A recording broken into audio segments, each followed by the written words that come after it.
Hi guys, been a while since I've done a video, but I've had this dream on my head and I want to get it out. There's two things that I say for the body, the church, the people that are even watching this. Two things. Galatians 6, 9 through 10.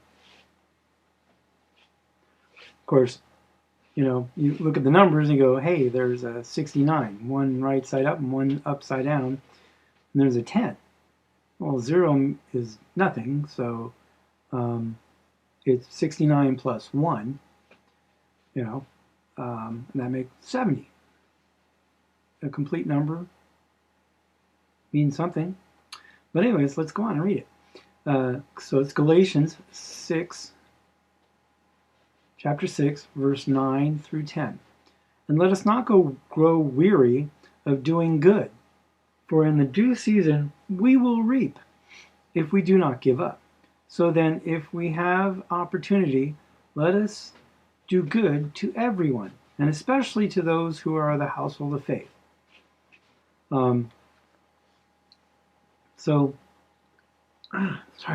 Revelations 3:11,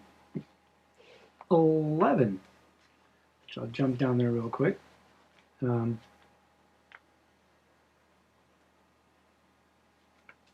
It's seems to be, since we're in March and we're coming up to Purim, which seems to land on the March 10th and 11th, which is 3:10 and 3:11, which everybody's talking about. So in Romans, it's chapter 3, verse 10, because you have kept my command to persevere, I will also keep you from the hour of trial which comes upon the whole world to test those who dwell on the earth. And 3:11 is, behold, I am coming quickly. Hold fast what you have, that no one may take your crown. Which seems kind of appropriate since there's the coronavirus, and corona means crown, the crown virus, or the nova, Nove, or however you pronounce it, the new crown virus. Here is Jesus saying, hold fast, persevere, that you'll be kept from the hour of trial. And in Galatians, what did it say? It says, do not give up. When we have the opportunity to do good to someone, to do it, especially to the household of faith, which means to the church body. Lift them up, edify, don't tear down. I've seen a lot of people fighting and tearing down, and should lift up, not tear down. So, I'll get to my dream, but this part, Matthew 17, 17:1, which is 171, which is 7, completion, God rested, and the two ones on either side, the two pillars, the two witnesses that are coming, right? Now in Freemasonry, there's, the two pillars? Was it Boaz? I don't remember the other name, but that's a sidetrack. I digress. So, Matthew 17:1. Now after 6 days, Jesus took Peter. Now if you notice, 6 days, right? How long did it take Jesus to get to Lazarus to raise the dead? And he called him out with a voice, right? Just like he's going to call up from the clouds with the voice of the archangel. When Michael will stand up, this is Daniel, chapter 12. It took him 6 days to get to Lazarus. Why? Lazarus was already in the grave 4 days. And Jesus said, wait 2 more. Right? That makes 6. So he raised Lazarus on the 7th day? Just saying. So here it says, after 6 days, Jesus took Peter, James and John, his brother. Okay? So it's Peter and two brothers. Remember the two pillars I just talked about? This is kind of seems to be important. I don't know if these are the two witnesses that are coming, or they're going to have the spirit of these people, because that's possible. He led them up on a high mountain by themselves. So it was Jesus, Peter, James, and John. 4. 6 days, 4 people went up to the mountain. But it was Jesus plus the 3. So, they went up to a high mountain. Every time you see a high mountain, like Mount Sinai, Moses went up, right? So many times it seems to relate to going to heaven. That doesn't mean that's what this means, but it's a typology. Okay, chapter 17, verse 2 of Matthew.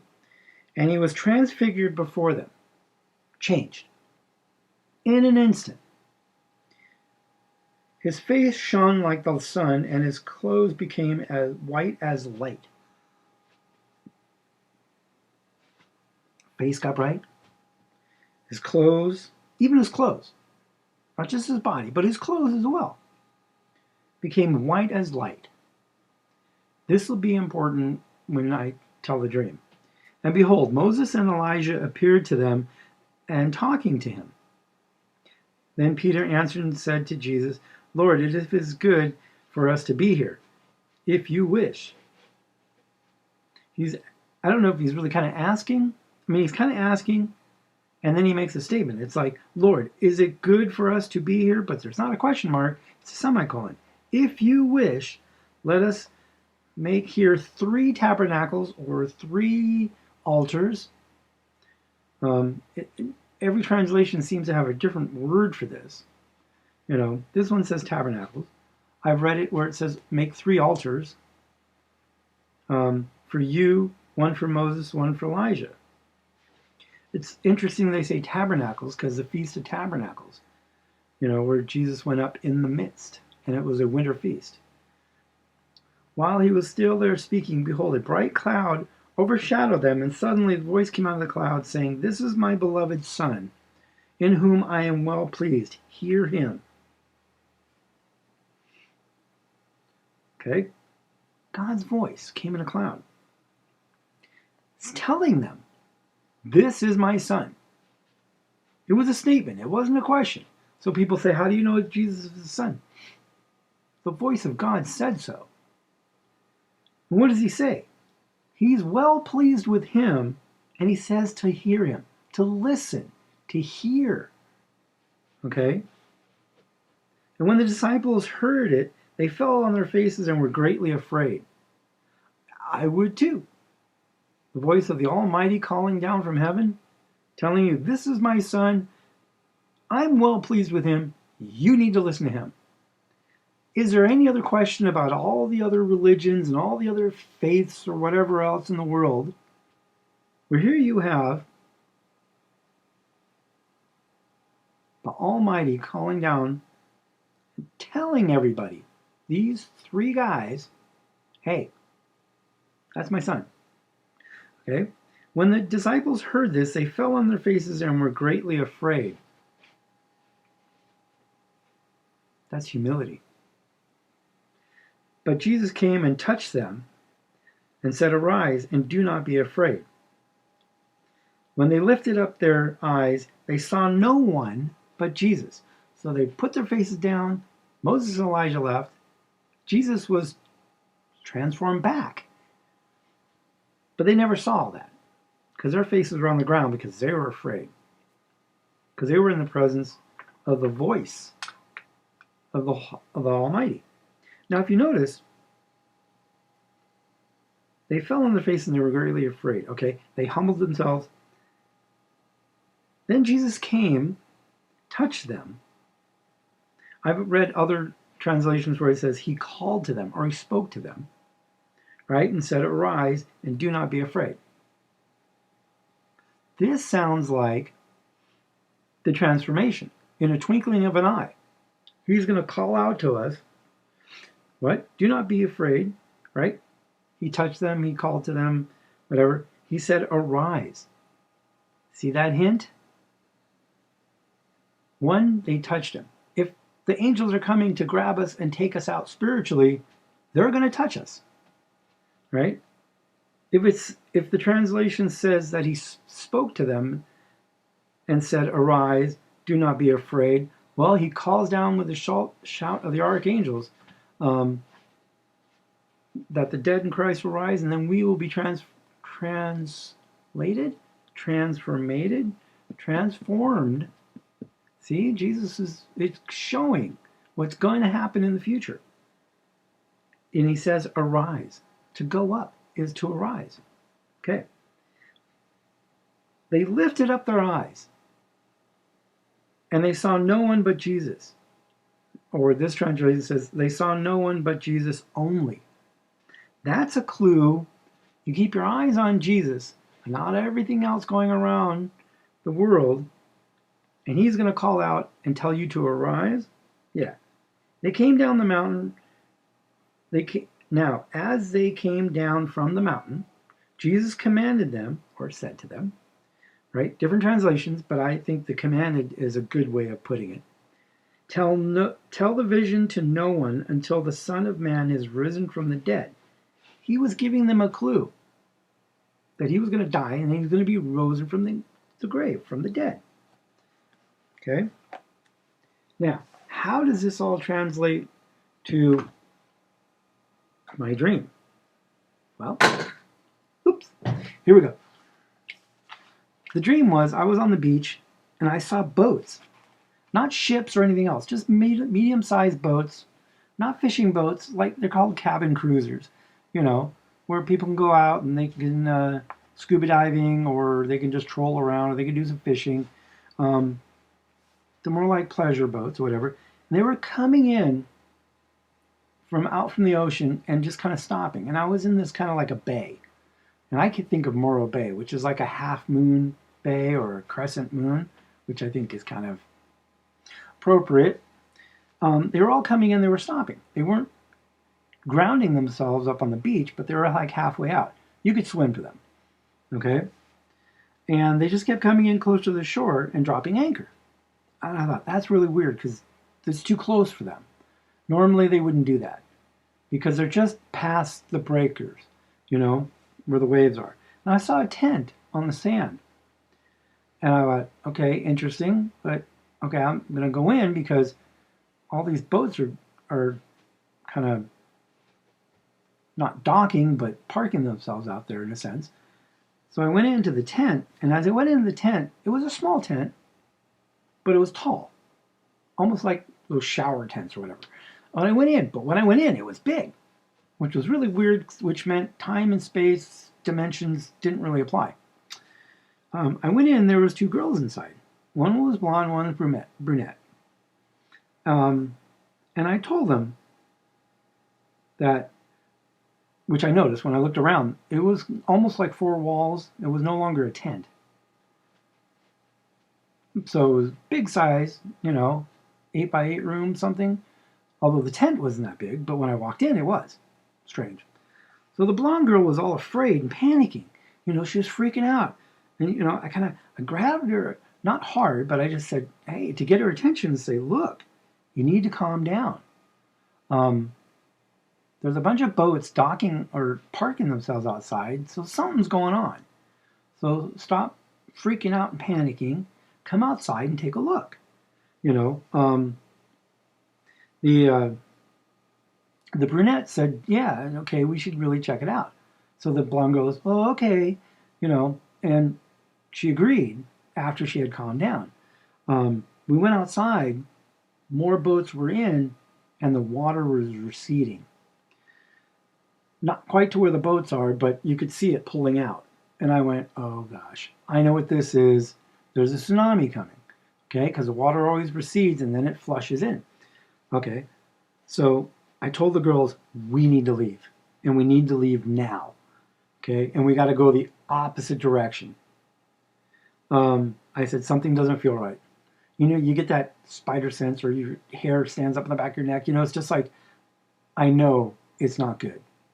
So we started running the opposite way, towards the shore, toward the shoreline. I mean, to where the road was, okay, away from the shore. And more boats were coming in. And I looked back to just take a look, and the water was receding even more. And then the water started rushing in. Not super fast, but you could see it in the distance. So we started running up this like causeway, like a spillway where the water comes out, drainage, whatever else, but not sewage, but just regular run water. And it was like this, and there were smooth walls, but it wasn't concrete. It was almost like granite, and it had a curve to it. And as we got closer to the end, it got narrow and narrow and narrow. Okay, so the sides are really smooth. You know, almost like you see some of those waterfalls with a smooth granite that's been polished. And it got narrow and narrow as we got up there, and it curved more and more till we got to the end. And then it curved, it kind of like had a curved stone to it.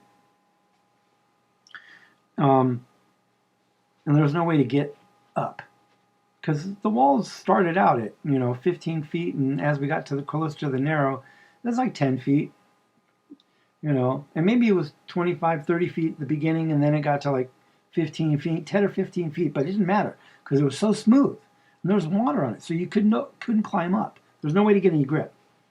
So the girl with the brown hair got there first, okay? And she tried to climb up, slide down, climb up, slide down. I said, look, let me give you a boost.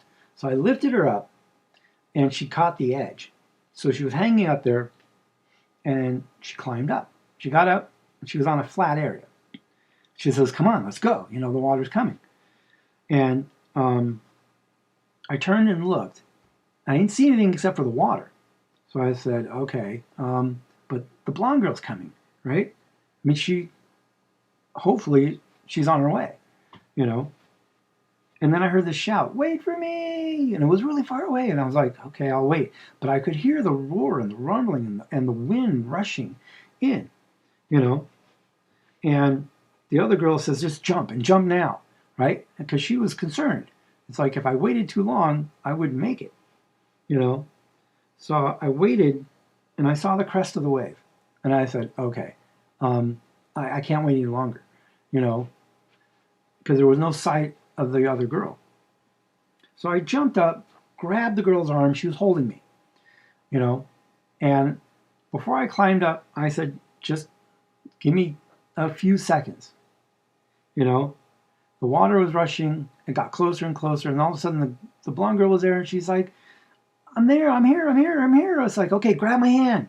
So she grabbed my hand, and up we pulled, and we all landed on flat floor, okay? And the water came rushing, and all of a sudden it kind of like, it turned into a circle. So everything kind of filled in where the top of the causeway was, and it was floor, okay? But there was a hole, and the water came in rushing. It didn't splash up in the room, but it came swirling around, and sorry, nose itchy. The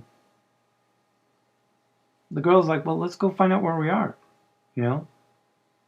And I said, well, hold on, because maybe if the blonde girl could make it, maybe somebody else was swimming and they were trying to get up here, and it was possible. I didn't want to give up hope. And I waited, and they said, okay, we'll wait a little longer. And I waited. And it finally got to the point where it's like, nobody could survive this. No one's coming. So I said, okay, it's over. So I stood up, I looked around, and we were in this white room. This is where I was talking about the light and the white. This is where it applies. I look in, and there's this whole room, like a studio, like a loft. Everything was white. Floors, ceilings, everything else. The couches were white, the tables were white, everything was white. The people were wearing white. Okay, there was really kind of no color in the room, but it was all white.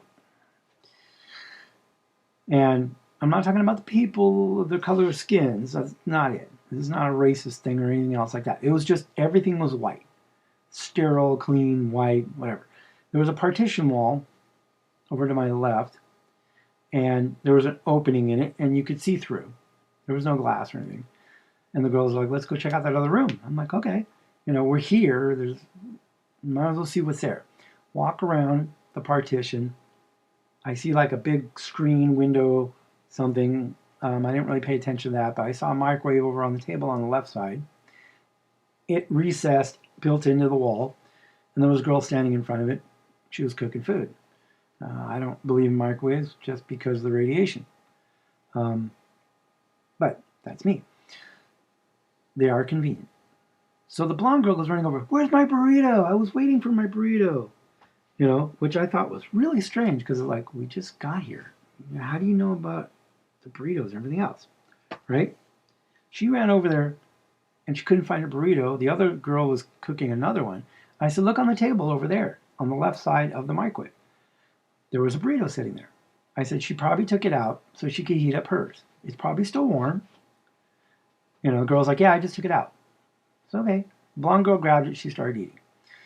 And then the brunette's like, okay, kind of hungry. And there's a big bowl of burritos, sandwiches, all wrapped up in foil. So everything was shiny and white. That's what I do remember. And I'm like, I don't really want a burrito. No, I like burritos. Like a sandwich is fine. And somebody said, oh yeah, there's all kinds, all your choice. Whatever you want is in there. And I said, just give me a poor boy. Which a poor boy is a term of like, hey, I don't got a lot of money, so it's one slice of meat, one slice of cheese, one slice of lettuce if you were lucky, right? And I said, that's all I want. And the brunette's like, there's every choice in here. You can have whatever you want. I said, no, I don't need much. I'm not that hungry, and I'm fine with just a little.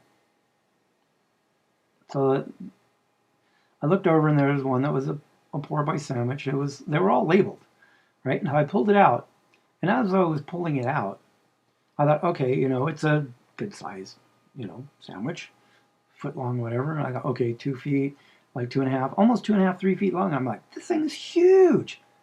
I can never finish this. I don't need all this, And then I woke up from that dream, because then I had another one. So I wasn't really awake, but it switched. So I was on the side of a mountain on a road. And it was like, here we have Mulholland Drive. So there's all these really nice fancy houses. And they're all built in to the side of the hill or down the hill. And I noticed on the road, it was all mountain on the one side, my right side. No houses there. Okay. To my left, down the hill on the sides were houses. And this was kind of like my Hawaii dream. And it was dark. There was lights from the houses, but the road was dark. Most mountain roads end up being kind of dark. You carry a flashlight or your phone, whatever. There was a Volkswagen Bug that drove by, and a lady was driving it. An older woman, 60s or so. And it was a Bug that was white and blue, which I don't really remember what it meant. Now I see it as, hey, white and blue is, the UN with the blue helmets. But she was driving by, not going fast. I'm like, hey, wait. And she just kept driving. And I was running after her. I don't know why, but it was like, hey, I needed her to stop. She didn't stop. I could hear music at a distance before I started chasing the car. As I was chasing the car, I got close to the music, and it was a friend's house. And they were having a party. All the lights were on. Music was going, and I walked in the house, through the front door. Kitchen was to the right. Living room's to the left. And I walked in the kitchen, and they were cooking, prepping, and I'm like, hey, everybody, I said hellos, And then something pulled me and said, hey, you got to go to the backyard. I said, okay, hey, guys, I got to go to the backyard. I'm like, no, stay, hang out. And I'm like, no, I need to go to the backyard. You guys can come with me if you want, but there's something going on. So I walk out of the backyard. There's a patio. And then from the patio, there's a drop. And then you're looking out over the whole entire city and you see all the lights. So it was up there on the mountainside. And And I don't know what city it was. I just remember seeing a lot of lights, streets, stuff like that down on the bottom in the ground and in the valley. So I was in the mountain and this was in the valley. And I was halfway up the mountain. Come out and I look, and all the stars are shifting and moving, right? They're not staying. Some are staying put, other ones are moving. But they weren't moving like, oh, like a satellite or something like that. They were just kind of doing crazy moves. And then a spaceship decloaked, which was really weird. You know, first I saw a shot or something and it hit. So I saw a flare of a light, a flame, and then it kind of decloaked and it was burning and on fire and as it was flying by. But it was up in the sky, so it wasn't close to me. And it was like, oh my gosh, there's a war in space and these ships are decloaking, you know, they're becoming visible. Nobody else really noticed. One person walked out and said, oh, what's going on? I said, there's something going on up in the sky. They looked up and they didn't really pay attention to the spaceship. It kind of faded out. I said, look at the stars. He goes, yeah, they're kind of funny. But he didn't really kind of get it. You know, then I look up and I see a black moon or a black sun, and it was moving from the left side to the right across the screen, and it was big enough to block out all the other stars. So it was almost like, I wouldn't say a black hole, but it was a body big enough to block the stars as it was moving by. And I go, you see that? And the guy looked and he says, it's kind of a shadow. I go, that's not a shadow. That's a planet or a moon or the black sun or something. And it was moving by. I said, things aren't right. Then I woke up. What does it mean? Well, tsunami for one, a narrow passage, you know, to get up to a white, clean room where there's safety, food, there's no worries, no problems, no issues of what's going on down below. As for the planets, or the planet that I saw, or whatever that dark shadow image was in the sky, the spaceships, the stars not being in their proper places, it's a sign of the times. And if anybody has any info of what it means, please put it in the comments. This was a dream that was given to me, and I've had it for almost a week, maybe two, but it's been in my head, and it's been, you know, it's another one of those where they're just like, I was there, I saw it, you know, like Jesus, it was a vision when they saw Moses and Elijah, you know. I'm not saying that this is a vision, it was a dream, but it was something, you know, something enough that I need to do this video to tell others. When God grants me these dreams, they stick. And they stick to the point where it's like, if I don't let it out, it keeps bouncing around in my head. I don't forget them because I see the images, you know, and maybe it's because I'm a graphic-oriented person, you know, I do art and other stuff. But it's like when you recall your memories, you remember the image, or you remember the memory of the image. And some things that are traumatic or emotional, they're sorrow or pain or great happiness.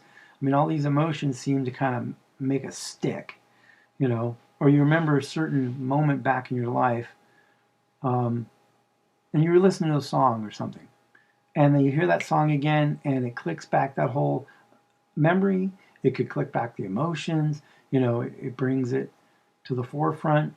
And that's what happens kind of with these dreams, not the association, but the imagery.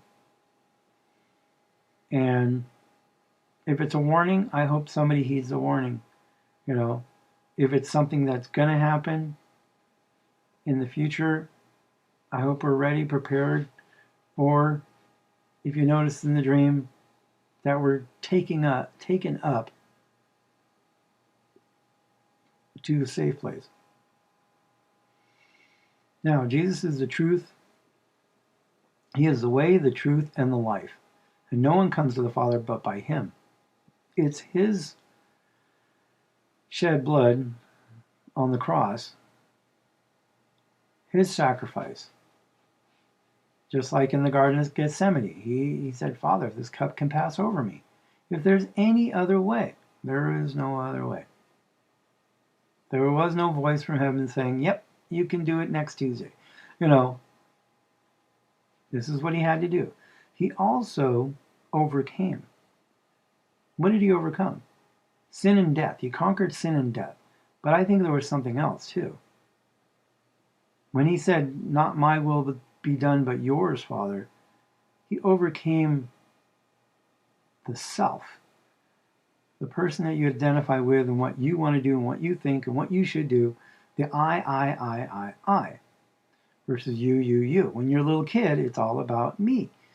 And as you get older, you should mature and be an adult and say, it's about you. But not all about you, because then you lose yourself. But if you die to yourself, you're alive to Christ. This is all the baptism. You die to your old life and you become a new creation. Well, Jesus died on the cross, shed his blood, paid the atonement. The blood is spilled, poured over the mercy seat for your sin and transgression. I think the 3 hours of darkness while he hung on the cross and the great earthquake and the tombs were broken open and the dead rose to show perhaps the darkness was 3 hours of separation. And he said, why have you forsaken me, Father? Well, he put all the sins, all of them, on Jesus. His blood that was shed now shows to Father, look, here's the payment. Here's the blood that was shed, because an innocent blood, the blood of an innocent lamb is acceptable sacrifice. Now, it also shows there's a bull offering, a blood offering, a peace offering, a dove offering, all these other offerings. But it was Jesus's blood that was sufficient for all time, because there's no need for an altar or sacrifices. But the Jews think that they need an altar, they need a sacrifice, they need a temple, because they haven't recognized the Messiah. They're still waiting for the Messiah. But the Messiah came. What does Messiah mean?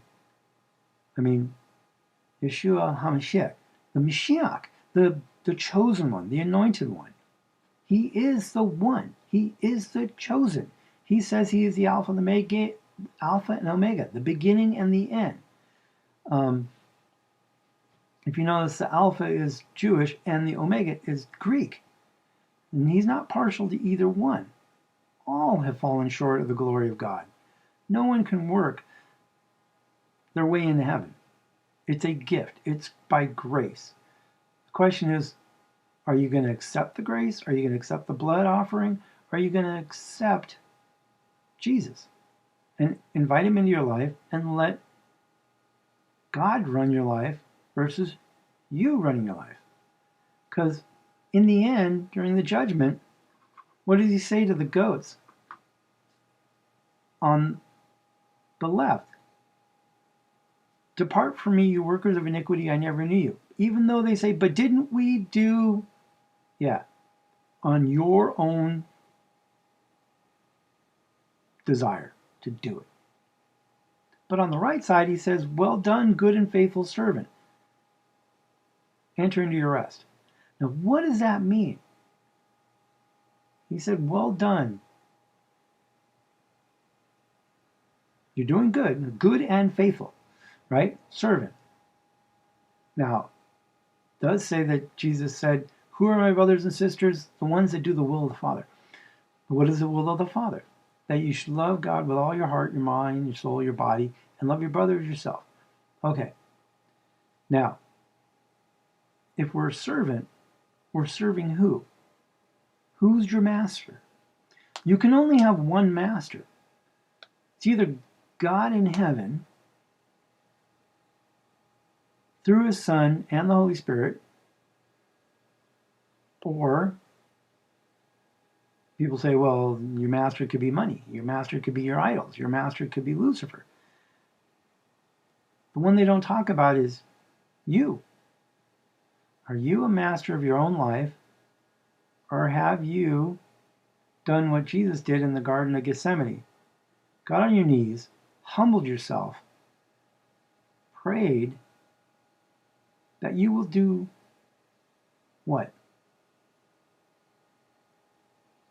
That you're a willing vessel, that God can use you for his glory, his honor, for his name, because it's all for him, or it's all for you. And if it's all for you, then you're following the world. So choose. Choose to love God with all your heart, your mind, your soul, your body. Love your brother as yourself, which means your fellow man. It could be love, and it's not the way the world thinks of love. What are you going to do? Are you going to let Father use you, which is Romans 12, your reasonable service, to offer up your body as a willing sacrifice? Look it up, read it, okay?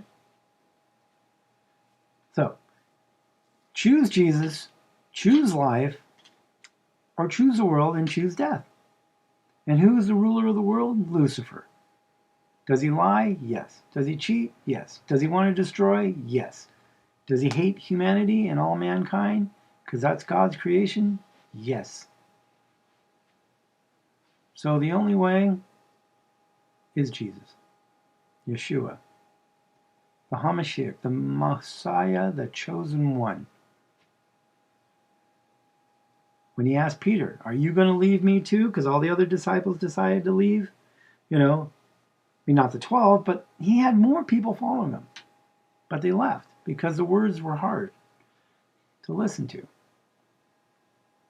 make the break, to open the eyes and the ears, and to realize that the whole system, the whole world is run by a liar. And to see that there's more to this. This life is in this body. The spirit and the soul goes somewhere. Where? That's your decision. Jesus comes to judge, but he's only going to judge by the words that are told to him by the Father. By every word and by every action you will be judged. We're all guilty. We're all sinners.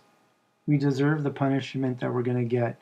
And thank God, Father God, that he provided his Son to shed the blood and that his righteousness is imputed to us.